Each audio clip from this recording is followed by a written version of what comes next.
ច្រៀងដាច់នាងយំដាច់នាងយំខាងនឹងខ្ញុំឬខាងអ្នកណាបងស្រែកច្រៀងដាច់នាងយំដាច់នាងយំខាងនឹងខ្ញុំឬខាងអ្នកណាឬសប្បាយចិត្តយ៉ាងបានជួបគ្នា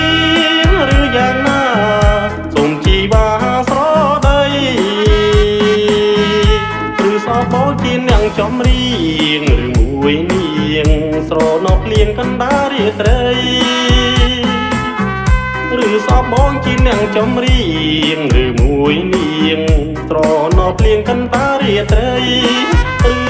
ស្រណោវត្តចំរៀងមានន័យឬមួយស្រីនឹកអាឡ័យដល់គ្រួសារទុំយំទៅបើវាយបងច្រៀងអើយបងច្រៀងបំពេលនាងជាម្ចាស់ចិន្តាជុំយំទៅបើវាយបងច្រៀងអើយបងច្រៀងបំពេលនាងជាម្ចាស់ចិន្តាស្នេហ៍បងស្មោកលុះត្រង់សងខាគុំសង្ការថារៀមរាបងដៃ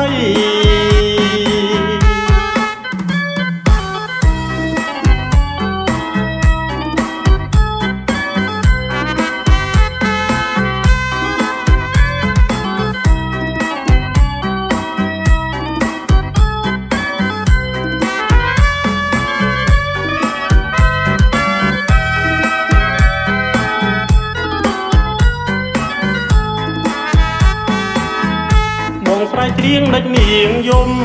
ដាច់នាងយំខាងនឹងខ្ញុំឬខាងអ្នកណាបងស្រែកច្រៀងដាច់នាងយំដាច់នាងយំខាងនឹងខ្ញុំឬខាងអ្នកណាឬសប្បាយចិត្តយ៉ាងបានជួបគ្នាឬយ៉ាងណា